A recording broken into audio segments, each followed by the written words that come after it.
Abdoulaye. Oui, en fait, moi, je voulais savoir le regard que vous portez sur l'économie sénégalaise à travers les services justement des douanes comparativement au Bénin où vous avez eu véritablement à occuper un poste stratégique, vous l'avez souligné tantôt, et par rapport justement à la lutte contre surtout la corruption. Bon, alors, pour l'économie sénégalaise, je pense qu'on a un gros souci, c'est que le cap qui a été pris par les régimes qui se sont succédés n'est pas le bon. Ce cap n'a jamais développé un pays, ne développera jamais un pays. Vous ne pouvez pas développer un pays en vous fondant sur l'endettement, surtout un endettement excessif. Si vous ne produisez pas à partir de vos ressources naturelles, si vous n'arrivez pas à transformer votre économie, si vous n'arrivez pas à produire dans des secteurs qui occupent la majorité de la population, l'agriculture, la pêche, l'élevage, l'artisanat, les industries culturelles et créatives et le tourisme, vous ne pouvez pas avoir un développement inclusif. Vous pouvez avoir des taux de croissance élevés parce que les gens investissent chez vous, mais cet investissement, cette croissance-là ne va pas impacter sur la vie quotidienne des Sénégalais, de la majorité des Sénégalais. Donc, le cap, il est mauvais. C'est pour ça que nous préconisons un changement de cap dans notre livre. Ça, c'est clair.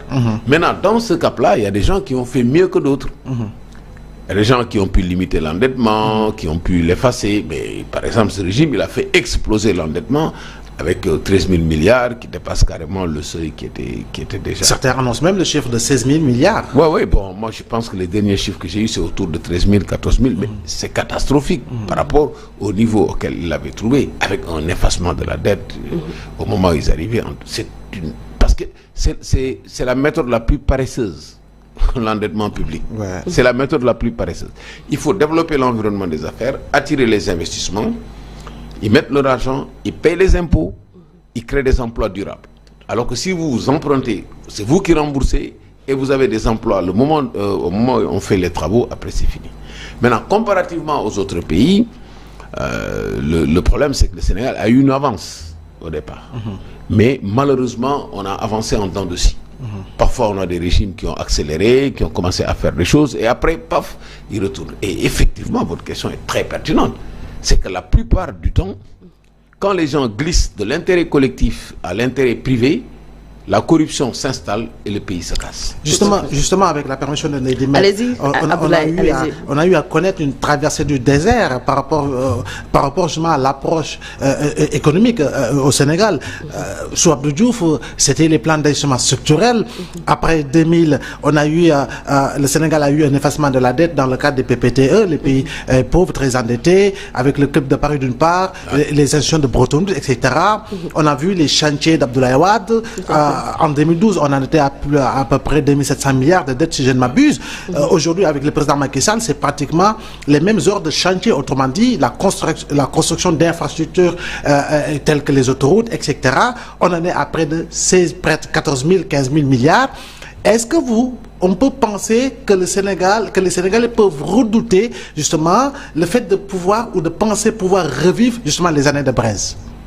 Ah oui, bien sûr, on a déjà vécu les années de Brest, parce qu'en plus de cette situation économique, il y a une situation politique très tendue, avec une violation des droits et libertés, qui est la conséquence justement de ce combat entre l'intérêt collectif et l'intérêt privé. Faisons un peu d'histoire. Oui. Quand le président Senghor est arrivé, on avait juste un pays qui venait d'avoir une indépendance avec... le président Mamadou Dia, en décembre 62, ils se sont séparés et ils ont commencé à développer l'économie. Ils se sont séparés, il y avait deux options.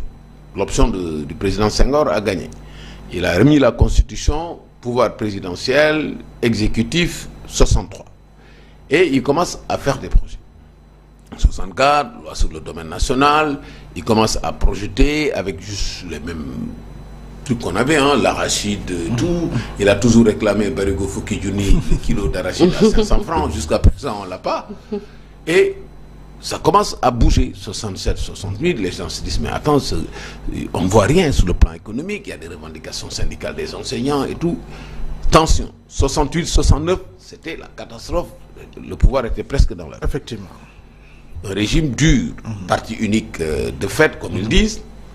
Et en 70, il dit je lâche. Il crée le poste de Premier ministre pour le président Abdou Diouf, qui vient et il prend l'administration en main. 70, ça marche, mais à partir de 73, on a un problème, la grande sécheresse. Et ça commence à tomber.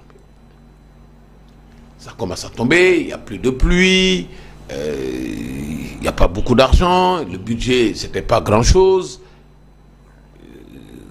75, 76, avant même, ça bouge politiquement, président Wade dit « je veux un parti d'opposition ».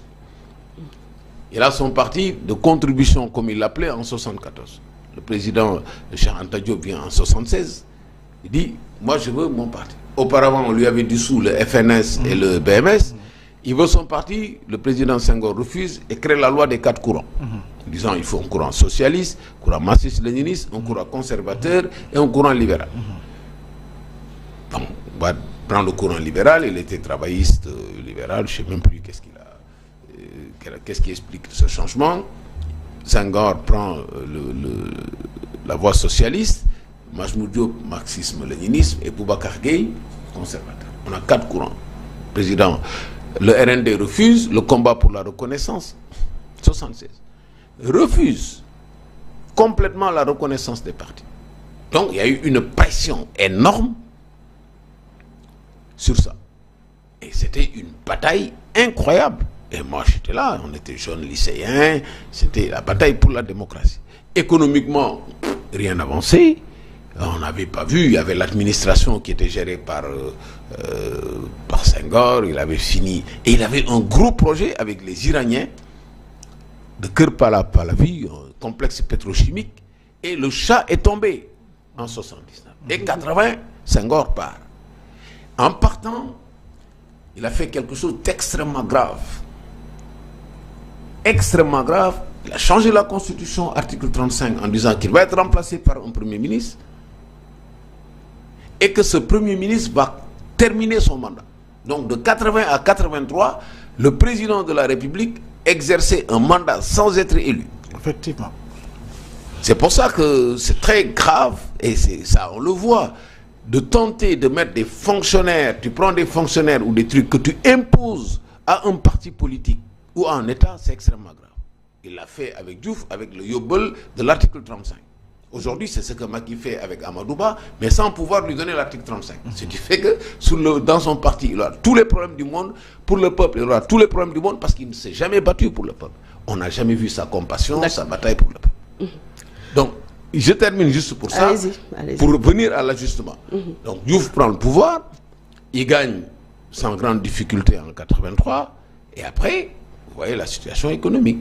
Les plans d'ajustement et tout, il est obligé de travailler avec les bailleurs de fonds, de respecter les conditionnalités, de réduire les fonctionnaires, les plans de départ, les moyens d'État, toutes sortes de théories. Au lieu de développer les ressources naturelles, de voir nos capacités et d'aller vers l'industrialisation, ils ont commencé à démanteler tout le processus d'industrialisation. Ce qui fait que finalement, ce qui s'est passé, à la fin, il avait réussi à faire quelque chose avec un premier ministre comme Loum et tout. Mais en ce moment, les gens en avaient marre avec les coupures d'électricité, la grève, etc. Ils en avaient marre et 2000, regroupement de l'opposition, Wade est venu. Avec un changement complètement de paradigme, il dit, moi je fonce sur les infrastructures. Il a patiné un peu pendant 4 ans, et après c'est l'aéroport, c'est les autoroutes, c'est le changement des textes et tout. Il a commencé à mettre beaucoup d'investissements et il a mis aussi du social. Mais à un moment donné, ça s'est cassé parce qu'il n'y a pas eu cette continuité. Lui aussi, il ne s'est pas concentré sur les ressources naturelles.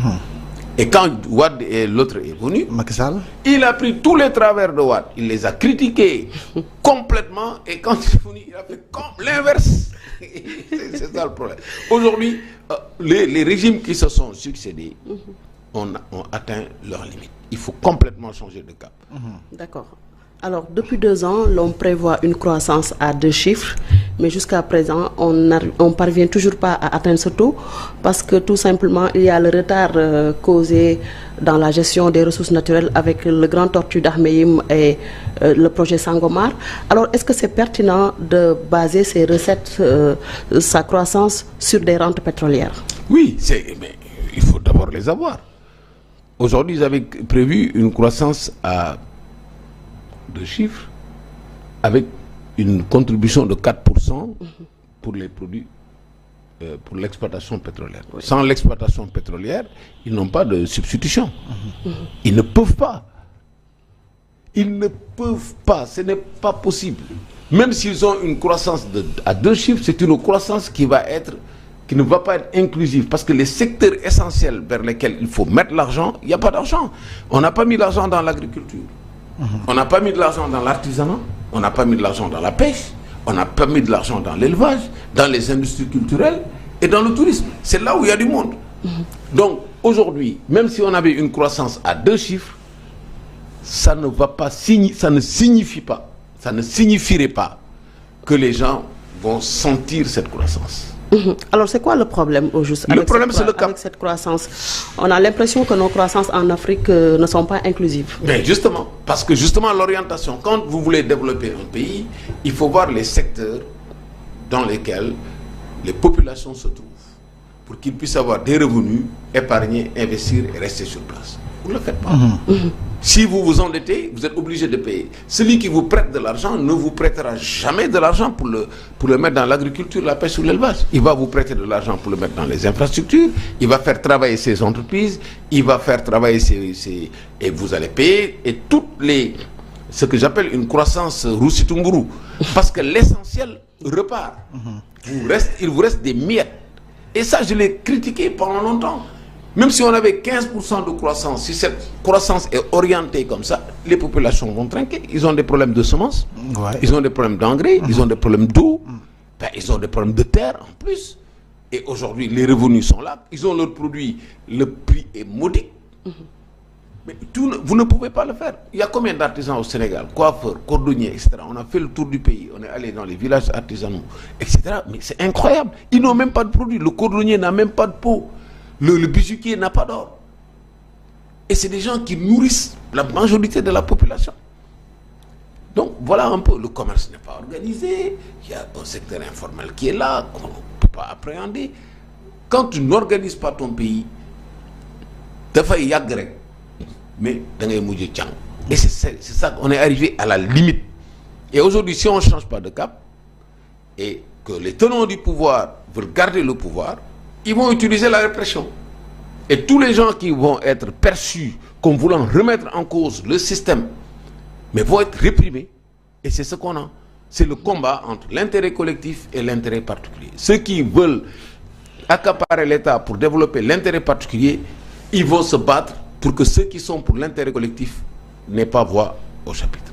D'accord. La viabilité des petites et moyennes entreprises pose problème. Cela ne traduit-il pas la fragilité du secteur privé? Qu'est-ce que cela vous inspire? Mais bien sûr, mais le secteur privé, vous ne pouvez pas l'aider avec l'argent des autres. Mais comment vous pouvez aider votre secteur privé avec l'argent que vous avez emprunté? C'est pas possible. Vous pouvez aider le secteur privé lorsque vous avez une maîtrise sur vos ressources naturelles et vous dites, voilà, moi je structure un financement sur l'or. Je dis, je mets une société, joint venture avec celui qui va exploiter mon or, mais je place ma société privée qui va prendre 64%. Par exemple. Là, ce secteur privé-là, quand on lève le financement, il peut travailler. Mais si ça ne t'appartient pas, si l'argent avec lequel tu veux construire le pays ne t'appartient pas, tu ne peux pas aider un secteur privé. Toute la bataille qu'ils ont, la critique qu'ils font contre le secteur privé, mais elle est abjecte. On ne peut pas critiquer les gens du secteur privé. Oui, il y a des travaux qui ne sont pas terminés, mais c'est partout. Des travaux qui ne se terminent pas, des incidents qu'il y a par-ci, par-là, il y a toujours des raisons. Mais quand tu as un pays, il faut donner la place à ton secteur privé à partir de tes propres biens. Alors, M. Camara, quand on voit par moment des pays, donnons par exemple l'exemple des dragons en Asie du Sud-Est, prenez un pays comme Singapour, même si c'est une cité-État, ce sont des pays qui ont su en classe s'appuyer sur la ressource humaine pour développer leur économie. Chez nous au Sénégal, on a à peu près 38 ressources naturelles. Mais que se passe-t-il? Pourquoi on n'arrive pas véritablement à en profiter? Parce qu'on n'a pas besoin de keynésiens ou Minsibergiens pour savoir que la croissance doit se manger. Alors, au nom justement de l'intérêt commun, de l'intérêt général, pour reprendre vos mots, que ferez-vous une fois élu par rapport justement à une gestion des ressources naturelles pour qu'elles puissent profiter, je dis bien à tout point de vue, justement aux Sénégalais? Les ressources naturelles doivent être levier pour structurer des financements pour industrialiser le pays. C'est avec ça qu'il faut transformer structurellement l'économie. Et pour le faire, il faut avoir le capital humain, éducation, santé, gouvernance. Prenons l'éducation. À terre, des universités fermées, un circuit éducatif qui laisse en rade 1 500 000 gosses, des gosses qui ont des diplômes qui chôment, qui n'ont même pas de stage, une orientation vers des filières littéraires, une formation professionnelle complètement désarticulée, sans orientation, sans adéquation avec le besoin du marché, c'est pas possible. Donc il faut repenser l'éducation, ce qu'on a fait. 8 000 milliards, fonds revolving, tirer des ressources naturelles, éducation gratuite jusqu'à 25 ans, obligatoire jusqu'à 16 ans, filière scientifique, scolarisation des filles encouragée. Tu as un capital humain à terme qui est bon. 5 000 ingénieurs à former, 1 000 médecins à former.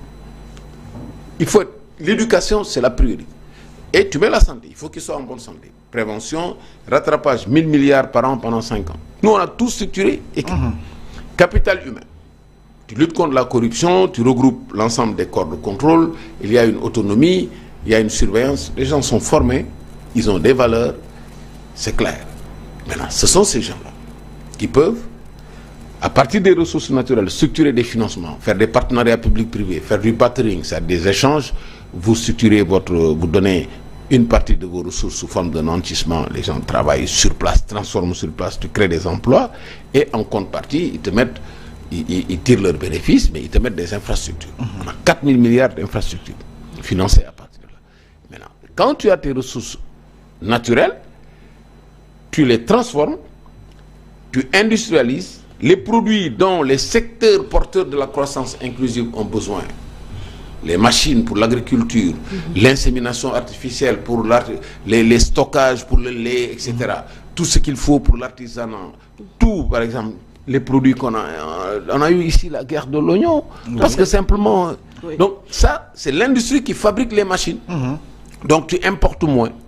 Déjà, tu gagnes 1222 milliards que le Sénégal paye à l'étranger pour avoir des biens d'équipement, du riz, tu n'as pas d'autosuffisance, de la farine, etc. Tu as des problèmes parce que tu ne peux pas le faire ici. Tu as des problèmes pour l'aliment de bétail parce que tu n'as pas investi. Donc, si tu fais ça, tu inverses les choses. Aujourd'hui, c'est toi qui as un produit pour exporter. En plus, on a la chance d'avoir du gaz. Oui. On a du gaz, on a le fer. Plus gaz, fer, plus gazier que pétrolier. Tu fais ton train, le transport. Tu as du gaz, tu transformes. Tu as des pays, tu as du bauxite, de la bauxite, tu as la Guinée qui en a, tu transformes, tu as de l'aluminium. Tu préserves tes forêts, tu vends des produits partout, tu as des recettes d'exportation. La diaspora vous envoie 1700 milliards. Tu structures, si tu prends le tiers, même 300 milliards en compte courant, tu développes des projets pour les diasporas, mais le retour est là. Donc, c'est parce que le cap n'est pas bon. C'est le cap qui n'est pas bon. Aujourd'hui, un autre viendrait et ferait la même chose que Diouf, Wade et Macky, il va avoir de la croissance, il va vous comparer. D'ailleurs, la preuve, quand tu vois le discours du pouvoir, ils prennent toujours comme référence 2012. Tout à fait. Ils disent, ouais, 2012, on avait tant de kilomètres, etc. Justement, parce que pour se donner bonne conscience, mais on ne les a pas élus pour 2012. On les a élus pour l'avenir de la jeunesse. Il faut qu'ils nous disent ce qu'ils amènent pour demain. D'accord. Et voilà. Alors l'inflation, la cherté de la vie devient de plus en plus insupportable pour le consommateur. Alors vous, qu'est-ce que vous proposez? Bon, alors, pour que la vie soit moins chère, il faut que les produits soient réalisés, soient obtenus ici. C'est très clair. Si tu importes un produit, il y a des taxes dessus et ces taxes sont répercutées aux consommateurs. Donc il faut consommer local. Pour consommer local, il faut produire local. Il faut produire local. On ne peut pas se passer du riz. Produisons du riz. On en produit. Ben, pas suffisamment. On n'a pas suffisamment investi pour avoir le riz qui est conforme à la consommation des gens. On n'a rien fait pour la promotion de ce riz. On nous a pratiquement trompés sur des chiffres en nous faisant croire qu'on aurait d'autosuffisance en 2017. Ça n'est pas sérieux. Tout à fait. La farine, on importe. On importe tout, pratiquement. Alors qu'aujourd'hui, avec la recherche, on a tous les produits. On peut avoir tous les produits ici, toute la chaîne. Mais évidemment, Si tu te fondes sur l'endettement, tu ne peux pas le faire. Tu te fondes sur ce que tu as comme bien. Aujourd'hui, il n'y a même pas d'état exhaustif des biens dont le Sénégal est propriétaire. Et normalement, on doit savoir, toi tu connais ton portefeuille, là où tu es là. Ouais, mais à ce propos, justement, vous le dites, et vous l'avez dit, dans le secteur de l'agriculture, est-ce que vous seriez prêt justement à une renationalisation complète et totale des industries chimiques du Sénégal? Est-ce que vous seriez prêt à reprendre certains projets laissés par Abdou Diouf qui malheureusement ont été laissés par les régimes libéraux? Je veux parler du projet relatif au canal du Cayor, au projet relatif à la revitalisation des vallées fossiles. On est obligé. Ce pas des projets laissés par Abdou.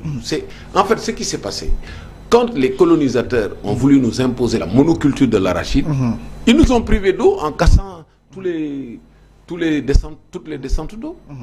Ils ont fermé le fleuve, on a le fleuve et ça descendait partout.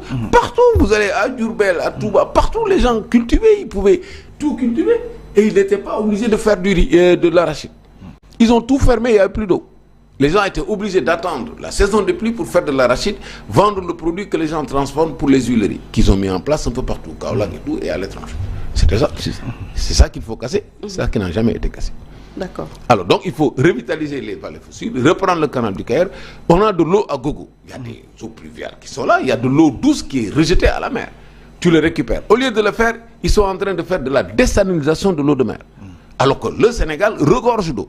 Avec cette eau, tu développes la culture du 1er janvier au 31 décembre. Et avec de l'eau, un sol, tu fais la réforme de la loi sur le domaine national avec un titre foncier agricole pour que les gens puissent investir avec des conditionnalités pour faire des emplois, etc. Tu reprends les choses. L'agriculture. Bay Doundé, Bay Diaye, Bay Wétié, Bay Sopi, Bay Dench. Alors, tu n'as pas besoin de renationaliser parce que la Constitution est claire. Maintenant, depuis 2019, les ressources naturelles appartiennent au peuple. Donc, sur la base de ça, tu reprends tout et tu renégocies. Tu renégocies et tu peux pas. C'est pas possible que tu aies de l'engrais et que tu achètes des phosphates et que tu achètes de l'engrais comme ça. Qu'une société privée ait l'engrais qui appartient au peuple et que vous laissez cette société produire son engrais, vendre à son prix, etc. C'est ça, le problème de fond, c'est ça.